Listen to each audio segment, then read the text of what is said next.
মাধ্যমিক ছাত্রছাত্রীরা মাধ্যমিক তোমাদের 2025কে লক্ষ্য করে আজকে আমরা প্রিভিয়াস ইয়ার মাধ্যমিক 2020 সালের ফিজিক্যাল সায়েন্স অর্থাৎ ভৌত বিজ্ঞানের যে প্রশ্নপত্রটি ছিল সেই প্রশ্নপত্রের প্রত্যেকটি প্রশ্ন এবং তার সাথে সাথে উত্তরগুলো আমরা আলোচনা করে নেব।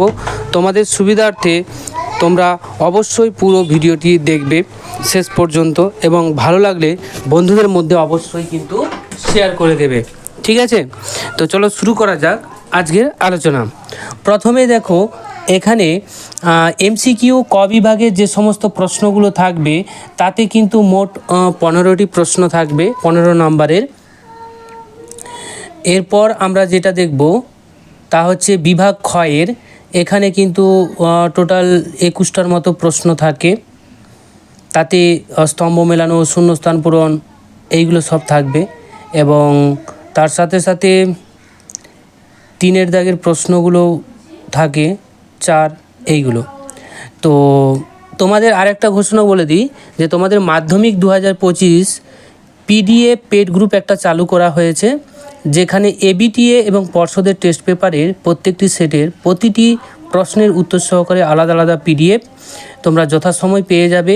গণিত, ভৌত বিজ্ঞান এবং জীবন বিজ্ঞানের, তার সাথে সাথে সায়েন্টিফিক সাজেশন পাবে প্রত্যেকটি অধ্যায়ের এবং মক টেস্টের কিছু প্রশ্নপত্র পাবে, যা তোমরা নিজেরা মূল্যায়ন করার জন্য, নিজেকে মূল্যায়ন করার জন্য মাধ্যমিক নমুনা প্রশ্নপত্র পেয়ে যাবে মাত্র 300 টাকার বিনিময়ে 3টি সাবজেক্টে। বিশদ জানার জন্য আমাদের এই হোয়াটসঅ্যাপ নাম্বার দুটোতে যোগাযোগ করতে পারো। এবার দেখে দিই আমাদের উত্তরগুলো। প্রথমেই 1-এর 1, নিচের কোন গ্যাসটি ওজোন স্তরের ওজোন ক্ষয়ে সহায়তা করে না? তা হবে কার্বন ডাইঅক্সাইড। 11.2 লিটার কোনো আদর্শ গ্যাসের জন্য এসটিপিতে পিভির মান কত হবে? আমরা পিভি সমান কি জানি? পিভি সমান এনআরটি। ঠিক আছে, পিভি সমান এনআরটি আদর্শ গ্যাসের সমীকরণ থেকে আমরা জানি। তো আমাদের এন সমান কি হবে? এন হচ্ছে মোল সংখ্যা। ঠিক আছে, তাহলে এসটিপিতে দেখো মোল সংখ্যাটা কত হবে সেটা নির্ণয় করতে হবে। এসটিপিতে 22.4 লিটারে 1 মোল থাকে, 1 মোল পরিমাণ হয়। তাহলে 11.2 লিটারে কত মোল হবে? হাফ মোল হবে, তাই না? তাহলে এখানে হাফ বা 0.5 করে দেবে, এন সমান 0.5। তাহলে আমাদের কি হবে? এখানে পিভি সমান 0.5 আর টি। ক্লিয়ার? এরপরের যে প্রশ্নটি রয়েছে, নিচের রাসায়নিক সমীকরণ অনুযায়ী 10 মোল মিথেন পোড়াতে এসটিপিতে কত আয়তন অক্সিজেন গ্যাস লাগবে? তো বিক্রিয়ানুসারে যদি আমরা দেখি 1 মোল পরিমাণ মিথেন গ্যাসকে যদি আমরা পোড়াই তাহলে 2 মোল আমাদের অক্সিজেন গ্যাস লাগছে। ঠিক আছে, তাহলে 2 মোল অক্সিজেন গ্যাস লাগছে 1 মোল পোড়ানোর জন্য। তাহলে এখানে 10 মোল মিথেন গ্যাসকে পোড়াতে কত মোল অক্সিজেন লাগবে? এটা যদি 10 মোল হয়ে যায় মিথেন গ্যাস, তাহলে অক্সিজেন লাগবে ডবল, অর্থাৎ 20 মোল। এসটিপিতে আয়তন O2 কত হবে? তাহলে এসটিপিতে 1 মোলের আয়তন যদি হয় 22.4 লিটার, তাহলে 20 মোলের আয়তন কত হবে? 22.4কে আমরা 20 দিয়ে গুণ করে দেব, করলে আমরা পেয়ে যাব 448 লিটার। অর্থাৎ আমাদের এখানে এ অপশানটি কারেক্ট হয়ে যাবে। ক্লিয়ার? পরবর্তী যে প্রশ্নটি রয়েছে 1-এর 5, একটি লাল ও একটি বেগুনি বর্ণের আলোকরশ্মি বায়ু মাধ্যম থেকে একই কোণে একটি প্রিজমে আনত তলে আপতিত হয়ে যথাক্রমে আর এবং ভি প্রতিসরণ কোণ উৎপন্ন করলে নিচের কোণটি সঠিক হবে? তো এটা হয়ে যাবে ভি গ্রেটার দেন আর, বা বলতে পারি আর লেস দেন ভি। 1-এর 6, একটি বিন্দু আলোক উৎস একটি অবতল দর্পণের বক্রতা কেন্দ্রে স্থাপিত হলো।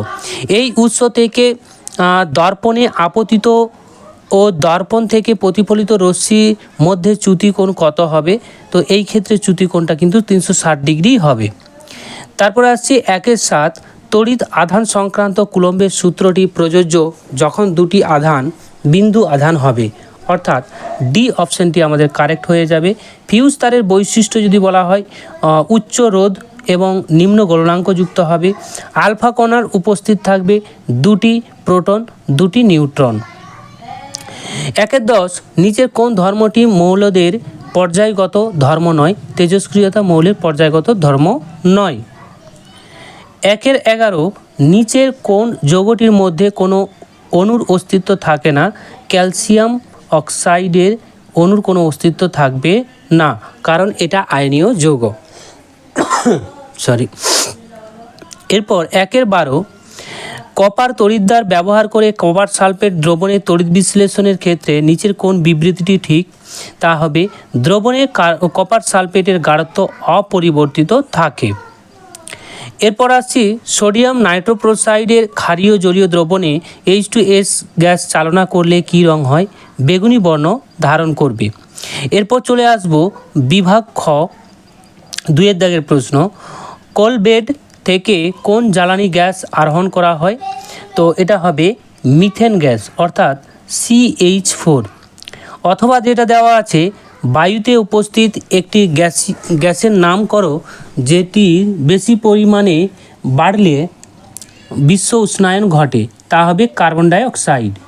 তারপরে দেখো 2 একটি শক্তি উৎসের নাম লেখো যেটি স্থিতিশীল বৃদ্ধি উন্নয়নের জন্য ব্যবহার করা হয়, সৌরশক্তি বা অন্য যে কোনো উপযুক্ত উত্তর। অর্থাৎ এখানে বলতে চেয়েছে সৌরশক্তি হতে পারে বা বায়ু শক্তি হতে পারে। এরপর আসছি 2-3 নিচের বিবৃতি সত্য না মিথ্যে লেখো। তো নিচে নির্দিষ্ট উষ্ণতা ও চাপে কোনো আবদ্ধ পাত্রে রক্ষিত গ্যাসের মধ্যে অণুগুলির বেগ সমান, এটা কিন্তু সত্য হবে। চার্লসের সূত্র অনুযায়ী ভি বনাম টি লেখচিত্রে প্রকৃতি কী হয়? সরল রৈখিক হয়। ভি বনাম টি এর যদি আমরা লেখচিত্র করি তা মূল বিন্দুগামী একটা সরলরেখা হবে। তারপরে দেখো 2-6 গোলীয় দর্পণের মেরু বলতে কী বোঝায়? গোলীয় দর্পণের প্রতিফলক তলের মধ্যবিন্দুকে ওই দর্পণের মেরু বলা হয়। এমন একটি যন্ত্রের নাম করো যেখানে তড়িৎ শক্তি যান্ত্রিক শক্তিতে রূপান্তরিত হয়, তা ইলেকট্রিক মোটর বা অন্য কোনো যে কোনো উদাহরণ হিসেবে আমরা দিতে পারি। তো তোমরা ইলেকট্রিক মোটরটাই মনে রাখবে। এখানে পর্ষদের যে উত্তরটা দিয়েছে সেখানে বলতে চেয়েছে যে আরও হতে পারে, ঠিক আছে। তারপর আসছি 2-9 গৃহস্থালীর বর্তনীতে লাইভ তার ছাড়া আর বাকি কী কী তার থাকে? নিউট্রাল তার এবং আর তার থাকে। 2-11 স্তম্ভ মেলানো, এটা দেখে নাও। স্তম্ভ মেলানো একটি ইউরেনিয়াম উত্তর মৌল, তা হবে নেপচুনিয়াম, অর্থাৎ এটা হয়ে যাবে 1-এর সাথে মেলবন্ধন খাবে। তারপরেটা দেখো একটি অভিজাত মৌল। অভিজাত মৌল এখানে কোনটি হবে? অভিজাত মৌল হবে ক্রিপ্টন, তো এইখানে হয়ে যাবে এটা 2।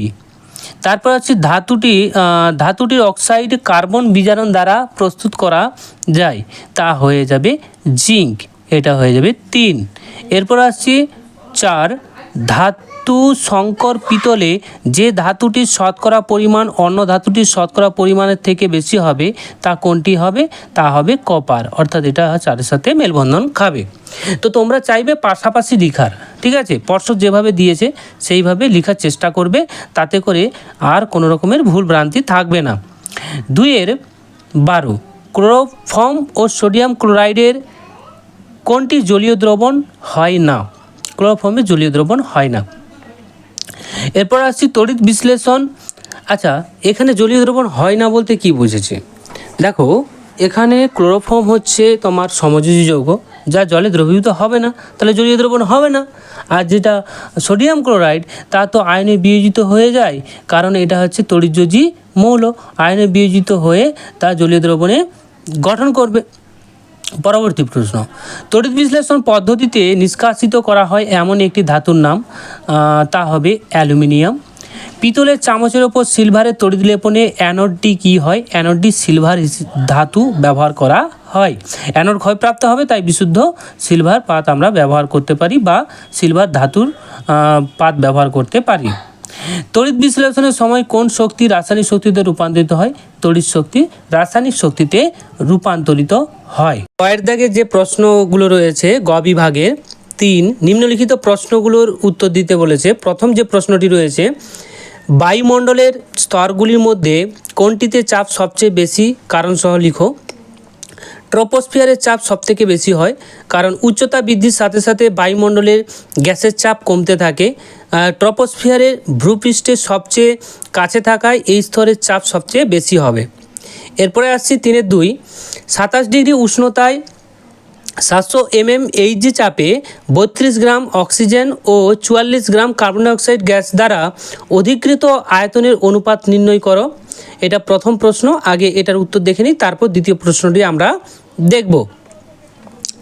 তো এখানে চাপ দেওয়া আছে পি, উষ্ণতা যেটা দেওয়া আছে 27 ডিগ্রি সি, সেটাকে আমরা কেলভিনে করব, 273 যোগ করে দেব, তাহলে 300 কেলভিন হয়ে যাচ্ছে।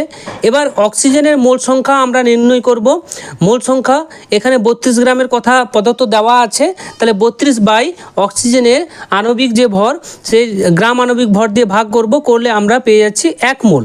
তাহলে কার্বন ডাইঅক্সাইড যে গ্যাসের মোল সংখ্যা যদি আমরা বের করি, সেই ক্ষেত্রেও হবে প্রদত্ত হচ্ছে 44 বাই তার গ্রাম আণবিক ভর 44 গ্রাম, তো ভাগ করে দিলে আমরা 1 পেয়ে যাচ্ছি। তাহলে দুই ক্ষেত্রে কিন্তু 1 পাচ্ছি। তাহলে একই চাপ এবং উষ্ণতায় সমমোল পরিমাণ যে কোনো গ্যাসের সমান আয়তন দখল করবে, অর্থাৎ যে উক্ত শর্তে গ্যাস দুটির অধিকৃত আয়তনের অনুপাত হবে 1:1, তাই না?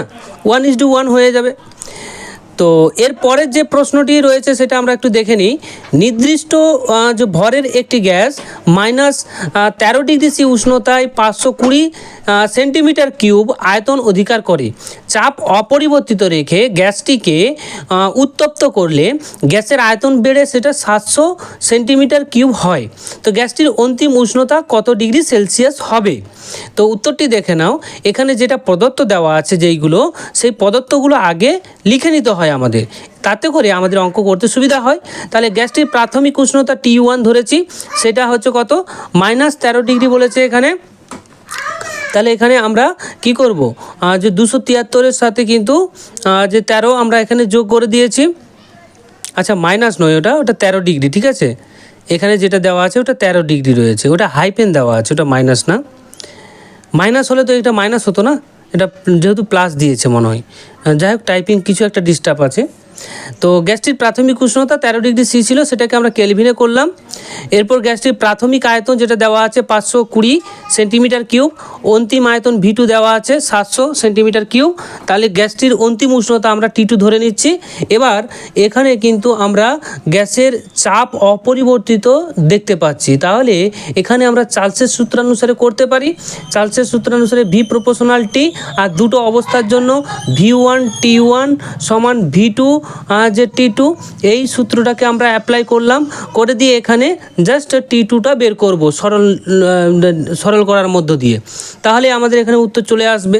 এটা কেলভিনেও রাখতে পারো, বা 350 কেলভিন থেকে 273 যদি বিয়োগ করে দাও, সেই ক্ষেত্রে সেলসিয়াসে চলে আসবে 7, এখানে 8, 8 5 5 2 7, 77 ডিগ্রি সি হয়ে যাবে। যদি সেলসিয়াসে থাকে সেলসিয়াসে করবে, যদি কেলভিনে থাকে কেলভিনে করবে, আর যদি কিছু না বলা থাকে কেলভিনে করে রেখে দিবে। ওকে, এরপরে দেখো, একটি সরল ক্যামেরা দ্বারা গঠিত প্রতিবিম্বের দুটি বৈশিষ্ট্য: সৎ হবে, অবশিষ্ট হবে, বস্তুর তুলনায় আকারে ছোট হবে। এটা হচ্ছে বৈশিষ্ট্য। অথবা যে প্রশ্নটি রয়েছে, অসীমে অবস্থিত কোনো বিস্তৃত বস্তুর অবতল দর্পণ কর্তৃক প্রতিবিম্ব দর্পণের সামনে কোথায় গঠিত হবে এবং প্রতিবিম্বের একটি বৈশিষ্ট্য কী? তো উত্তরটা হয়ে যাবে, প্রতিবিম্ব ফোকাসে অবস্থান করবে এবং প্রতিবিম্বটা সৎ হবে, অবশিষ্ট হবে, অত্যন্ত ক্ষুদ্র হবে। তারপরে যে প্রশ্নটি রয়েছে দেখো, তড়িৎ চালক বল এবং বিভব প্রভেদের মধ্যে একটি সাদৃশ্য একটি বৈসাদৃশ্য লিখো। তো এইখানে আমরা প্রথমে সাদৃশ্যটা লিখে নেব। তো সাদৃশ্যটা এখানে কি হবে? সাদৃশ্যটা হয়ে যাবে তড়িৎ চালক বল এর এসআই একক ভোল্ট, বিভব প্রভেদের এসআই একক ভোল্ট, দুটার ক্ষেত্রে সাদৃশ্য এটা রয়েছে। বৈসাদৃশ্যটা কি হবে? তড়িৎচালক বল মুক্ত বর্তনীতে যে তড়িৎ যে কোষের দুই মেরুর মধ্যে বিভব পার্থক্যে কোষের তড়িৎচালক বল বলা হয়। আর বিভব প্রভেদ কাকে বলা হয়? বদ্ধ বর্তনীতে কোষের দুই মেরুর মধ্যে তড়িৎ বিভবের মানের পার্থক্যকে বিভব প্রভেদ বলা হয়। ঠিক আছে, এরপরে যে প্রশ্নটি রয়েছে 3-5, একটি আয়নীয় যৌগের উদাহরণ দিয়ে দেখাও যে এর আয়নগুলি অষ্টক নীতি মান্য করে না।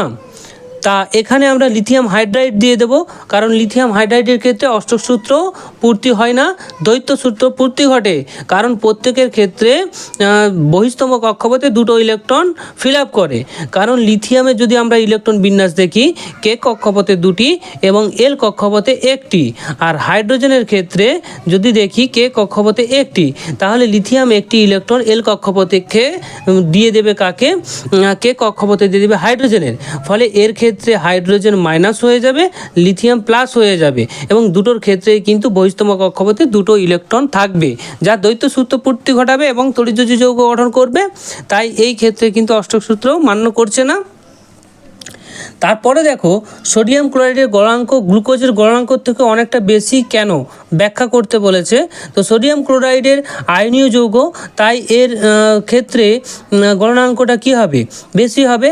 আর গ্লুকোজ হচ্ছে সমযোজী যৌগ, সেটাই তো বলেছে, তাই না?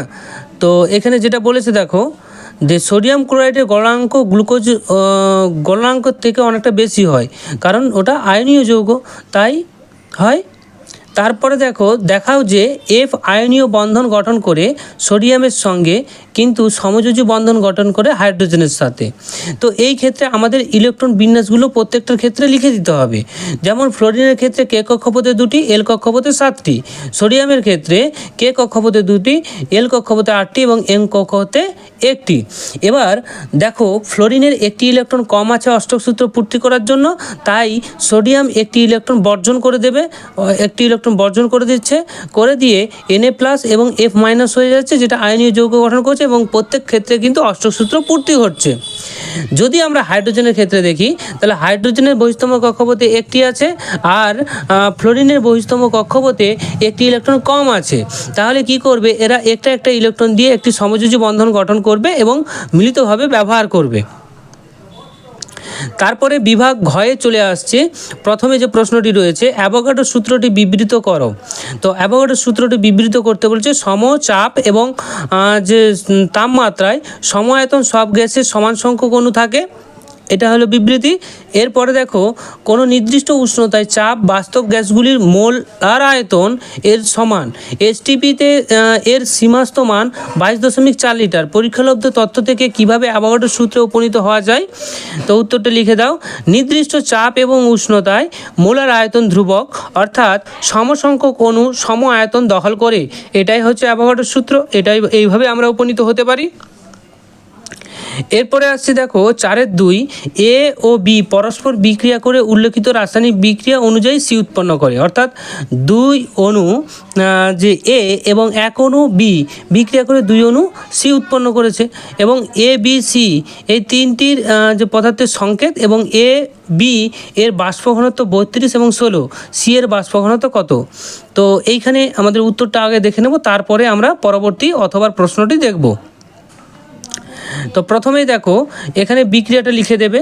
তারপর বিক্রিয়ানুসারে যে এর আণবিক যে গুরুত্ব দেওয়া আছে 64, ডি এর আণবিক গুরুত্ব দেওয়া আছে তোমার 32, তাহলে এর পরিমাণটা কত হবে? এর পরিমাণ এখানে 2, যেহেতু দুই অণু, তাহলে 2 ইন্টু কত হবে 64, সেখান থেকে 128 গ্রাম আমরা পেয়ে যাচ্ছি, গ্রাম আণবিক ভর 128 গ্রাম।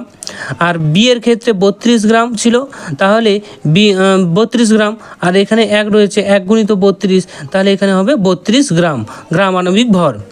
তাহলে 128 গ্রাম তোমার এ এবং 32 গ্রাম বি বিক্রিয়া করে সি উৎপন্ন করেছে 2C। তাহলে বিক্রিয়ার মোট ভর কত হচ্ছে? মোট ভরটা আমরা যোগ করে দেবো, তাহলে 160 আসবে। তাহলে বিক্রিয়াত পদার্থ যেটা উৎপন্ন তার ক্ষেত্রেও ভর কত হবে? 160 হবে। তাহলে সি এর আণবিক ওজন যেটা, সেটা হচ্ছে 80। তাহলে 80 কেমন করে হলো? দেখো, 2C এর ক্ষেত্রে হচ্ছে তার ভর হচ্ছে 160, তাহলে সি শুধু একটার ক্ষেত্রে কি হবে? একটা সি এর ক্ষেত্রে সেটা হয়ে যাবে 80, 2 দিয়ে ভাগ করলে 80 আসছে। তাহলে সি এর গ্রাম আণবিক ওজনটা কত হবে? 80 গ্রাম। এবং সি এর বাষ্প ঘনত্ব কত হবে? বাষ্প ঘনত্ব এম সমান 2D আমরা জানি, তাহলে ডি সমান কী হবে? m/2, তাই না? তাহলে 80/2 সেখানে 40 পেয়ে যাচ্ছিস, 40 আমাদের এখানে উত্তর হবে। এরপরে দেখো, অথবা যে প্রশ্নটি রয়েছে উল্লেখিত রাসায়নিক বিক্রিয়া দিয়ে দিয়েছে এবং 100 গ্রাম জিঙ্ক সালফেট থেকে কত গ্রাম জিঙ্ক অক্সাইড এবং কত মোল যে SO2 উৎপন্ন হয় সেটা আমাদের নির্ণয় করতে হবে। তো বিক্রিয়াটা অবশ্যই তোমাদের আগে লিখে নিতে হবে। তারপর দেখো বিক্রিয়া অনুসারে আমরা কি দেখতে পাচ্ছি যে 2 মোল যে জিঙ্ক সালফেট বিক্রিয়া করছে যে 3 মোল অক্সিজেনের সাথে বিক্রিয়া করে 2 মোল জিঙ্ক অক্সাইড উৎপন্ন করছে। তাহলে 100 মোল জিঙ্ক সালফেট থেকে 100 মোল জিঙ্ক অক্সাইড পাওয়া যাবে, সমান সংখ্যক পাওয়া যাবে। এইভাবেই যদি 2 মোল জিঙ্ক সালফেট থেকে 2 মোল SO2 যে পাওয়া যায় তাহলে 100 মোল জিঙ্ক সালফেট থেকে 100 মোল SO2 পাওয়া যাবে, তাই না? সহজ হিসাব। কি বোঝা যাচ্ছে তো?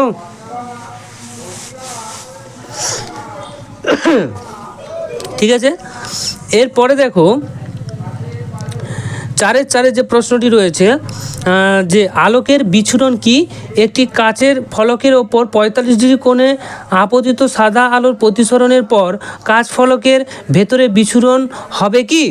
তো এখানে প্রথমে দেখো প্রিজম বা অনুরূপ কোনো স্বচ্ছ প্রতিসারক মাধ্যমের মধ্য দিয়ে প্রতিসরণের ফলে সাদা ও যৌগিক আলোকরশ্মি বিশ্লিষ্ট হয়ে বিভিন্ন মৌলিক বর্ণের আলোতে বিভক্ত হওয়ার ঘটনাকে আলোর বিচ্ছুরণ বলা হয়। হ্যাঁ, এই ক্ষেত্রে কিন্তু হয়।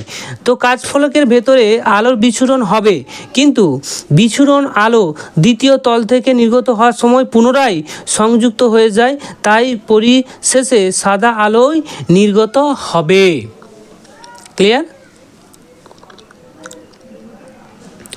এরপরে দেখো 4-5 একটি প্রিজমের প্রধান ছেদ একটি সমবাহু ত্রিভুজ।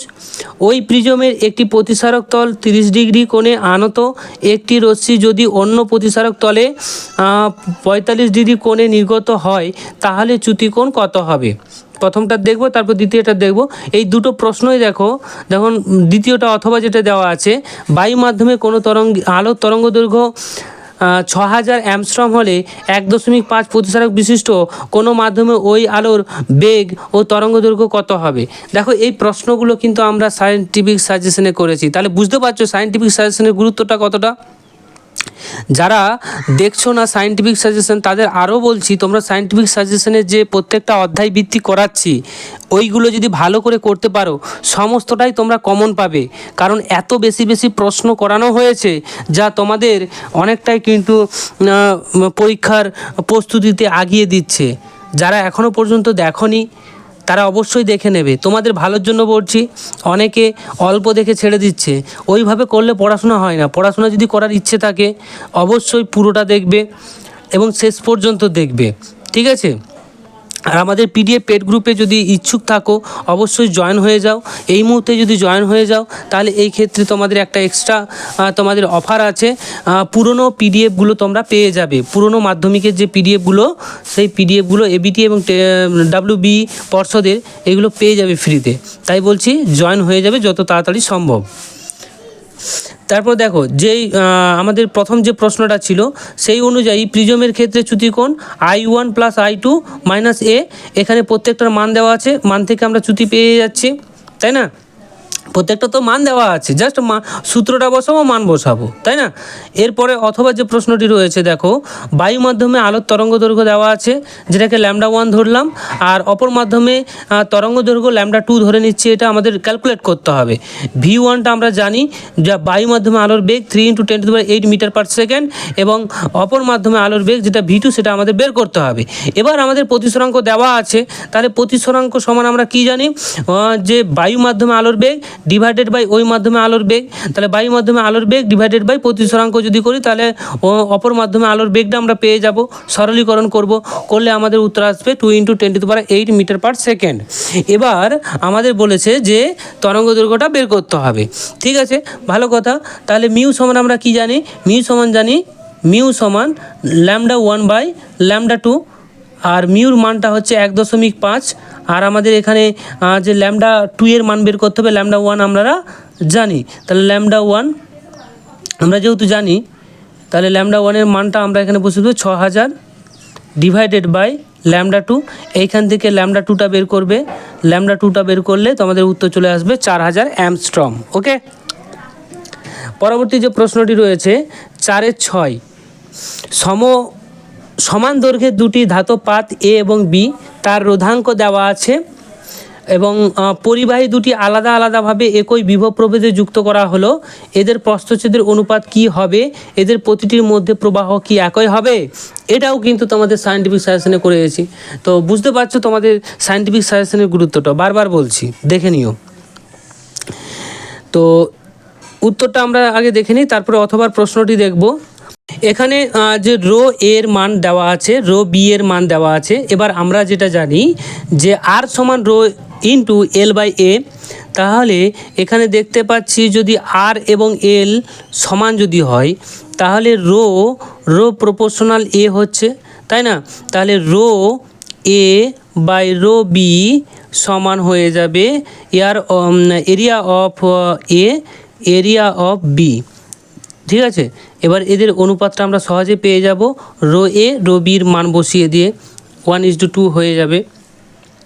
পরবর্তী যে প্রশ্নটি রয়েছে, অথবা দুটি 10 ওহম রোধকে শ্রেণী সমবায়ে যুক্ত করলে সমবায়টি একটি 20 ওহম রোধের সাথে সমান্তরাল সমবায়ে যোগ করা হলো, অন্তিম সমবায়ের তুল্যরোধ কত হবে? তো এই ক্ষেত্রে আমাদের কিন্তু একটা চিত্র অঙ্কন করতে হবে, তাহলে সুবিধা হবে।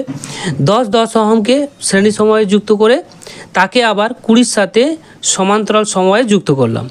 তাহলে প্রথমটার ক্ষেত্রে 10 এইখানে যে শ্রেণী সমবায়ে যুক্ত হচ্ছে এদের রোধ কত হবে? 10 20, তাহলে 20 সমান্তরাল সমবায়ে আছে, তাহলে কি হবে 1/r তুল্যরোধ সমান 1/20 প্লাস 1/20, সেখান থেকে আর সমান আমরা 10 পাবো। ক্লিয়ার? 10 ওহম তুল্যরোধ হবে 10 ওহম। এরপর 4-এর সাথে যে প্রশ্নটি রয়েছে, তড়িৎ ক্ষমতা বলতে কি বোঝো? একটি বাল্বের রেটিং লেখা আছে, তো এর অর্থ কী? সময় সাপেক্ষে কোনো বৈদ্যুতিক যন্ত্রের কাজ করার অর্থাৎ তড়িৎ শক্তি ব্যয় করার হারকেই তড়িৎ ক্ষমতা বলা হয়। এর অর্থটা কি? যে বাতিতে 220 ভোল্ট বিভব প্রভেদ বিশিষ্ট বৈদ্যুতিক লাইনে যোগ করলে বাতিতে প্রতি সেকেন্ডে 100 জুল করে তড়িৎ শক্তি ব্যয় করবে এবং ওই অবস্থায় বাতিটি উজ্জ্বল সর্বাধিক হবে। এরপরে আসছি হাইড্রোজেনের ধর্মের সঙ্গে গ্রুপ 1 একটি ধর্মের ও গ্রুপ 17 মৌলের দুটি ধর্মের বৈসাদৃশ্য লিখো। তো প্রথমত হচ্ছে তোমার বৈসাদৃশ্যগুলো দেখে নিই, তারপরে বলছি। গ্রুপ 1-এর মৌলগুলির সঙ্গে বৈসাদৃশ্য, গ্রুপ 1 মৌলগুলো সকলে ধাতু হয় কিন্তু হাইড্রোজেন অধাতু, এটা বৈসাদৃশ্য। এবারে 17 নম্বর শ্রেণীর সাথে বৈসাদৃশ্য কি হবে? গ্রুপ 17 মৌলগুলি সবই তড়িৎ ঋণাত্মক মৌল কিন্তু হাইড্রোজেন তড়িৎ ধনাত্মক। গ্রুপ 17 মৌলগুলির সর্ববহিস্থ কক্ষে 7টি ইলেকট্রন থাকে কিন্তু হাইড্রোজেনের সর্ববহিস্থ কক্ষে একটি মাত্র ইলেকট্রন থাকে। ঠিক আছে, এরপরে অথবা যে প্রশ্নটি আছে, প্রশ্নগুলো আগে আমরা দেখে নিই, তারপর বলছি। দীর্ঘ পর্যায় সারণীতে গ্রুপ 1 অন্তর্গত সোডিয়াম, পটাশিয়াম, লিথিয়াম, রুবিডিয়াম এর যে পরমাণুর ব্যাসার্ধের ক্রমানুসারে সাজাতে বলেছে, আর দীর্ঘ পর্যায় সারণীতে 16 নম্বর শ্রেণীগুলোকে মৌলগুলোকে তড়িৎ ঋণাত্মকতা অনুসারে সাজাতে বলেছে। আর দীর্ঘ পর্যায় সারণীর গ্রুপ 2 এর অন্তর্গত ক্যালসিয়াম গ্রুপটাকে যে বিজারণ ক্ষমতা অনুসারে সাজাতে বলেছে। তো প্রথমেই আমরা যেটা দেখব পারমাণবিক আকার অনুযায়ী, তো গ্রুপের ওপর থেকে নিচের দিকে গেলে সাইজটা বাড়ে, তাই রুবিডিয়াম আগে আরবি আগে, তারপর কে, তারপর এনএ, তারপর লিথিয়াম। এবার তড়িৎ ঋণাত্মকতা অনুযায়ী যদি সাজাই তাহলে অক্সিজেনের সবথেকে বেশি, তারপর সালফার, তারপর সিলিয়াম, তারপর টেলিলিয়াম। ঠিক আছে, গ্রুপের ওপর থেকে নিচের দিকে গেলে ইলেকট্রোনেগেটিভিটিটা কি হবে? ইলেকট্রোনেগেটিভিটি ক্রমশ ডিক্রিজ করবে, অর্থাৎ কমতে থাকবে। আর যদি আমরা দেখি পরবর্তী যে প্রশ্নটি ছিল বিজারণ ক্ষমতার ক্রম যদি দেখি, গ্রুপের উপর থেকে যদি আমরা নিচের দিকে যাই তাহলে বিজারণ ক্ষমতা কিন্তু হ্রাস পেতে থাকে, অর্থাৎ তার জারণ হওয়ার প্রবণতাটা কম থাকে। তাহলে স্ট্রনশিয়াম সব থেকে শেষে থাকবে, সে সহজেই পজিটিভ আয়নে পরিণত হতে পারে, তাই তার বিজারণ ক্ষমতা সব থেকে বেশি। তারপরে আসছি, দেখো 10 দাগে যে প্রশ্নটি রয়েছে, কিসের ভিত্তিতে তড়িৎ বিশ্লেষ্যগুলিকে তীব্র ও মৃদু তড়িৎ বিশ্লেষ্য হিসেবে শ্রেণীবিভাগ করা হয়েছে? তীব্র তড়িৎ বিশ্লেষ্যের একটি উদাহরণ দাও। এবং তার উত্তরটা দেখে নাও, উত্তরটা বলে দিচ্ছি। তড়িৎ পরিবাহীতে মান অনুযায়ী তড়িৎ বিশ্লেষ্যগুলিকে তীব্র ও মৃদু তড়িৎ বিশ্লেষ্য হিসেবে শ্রেণীবিভাগ করা হয়েছে। এনে একটি জলীয় দ্রবণ। ঠিক আছে, তো এর পরের প্রশ্নগুলো আমরা দেখে নেব।